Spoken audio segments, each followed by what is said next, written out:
الو، دارم میام پیشت. میای پیشم؟ منظورم این نیست که بیام پیشت بشینم. باید با هم بریم خرید. این موقع؟ بله همین موقع. نه، منظورم اینه دانیال خونه نیست. اگه روحامو با خودم بیارم کل مسیر مغزمو میخوره. نگران نباش عزیزم، براش بستنی میخریم و میذاریمش پیش راننده. من دیگه دارم میام. زود باش حاضر نه شو. گوش کن.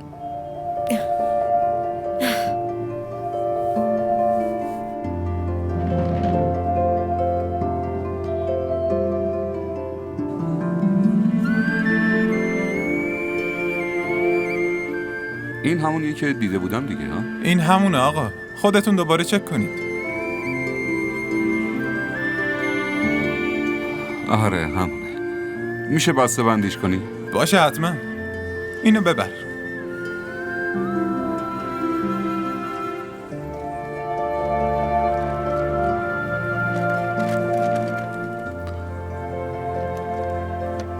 این یه دسته 100,000 تا. بله عروش 2,000 تا بهم بدیم باشه؟ بله حتما. ممنونم. خواهش میکنم.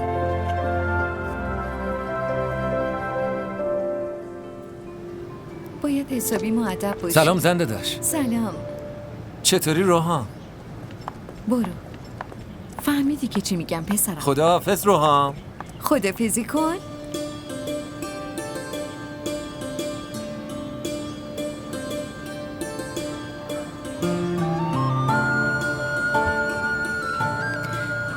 سلام.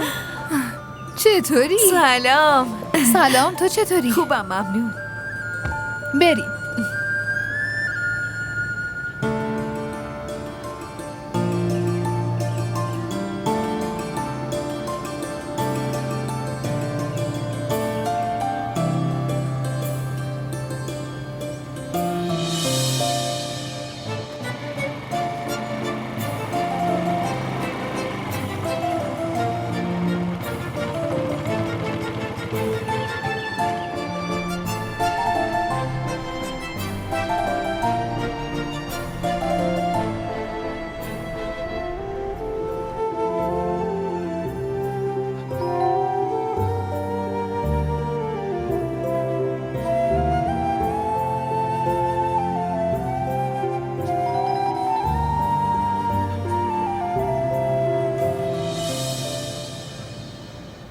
ببینم مگه تو کلید نداری؟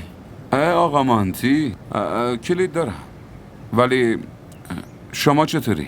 زنده داشت خونه نیست. همین چند لحظه پیش با دوستشون رفتن. تو ماشین نشستن. انوشه، باید انوشه باشه، دوست دوران کالجشه.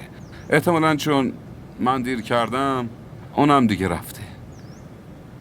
شما چطوری؟ من خوبم.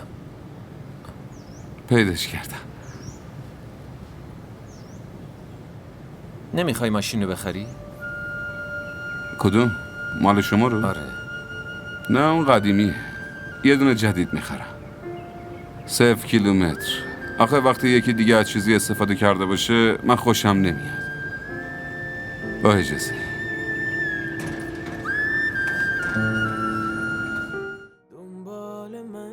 همراه ما باشید و فراموش نکنید که سابسکرایب کنید تا بهترین سریال ها را با دوبله فارسی از تلویزیون دیدی تیوی تماشا کنید.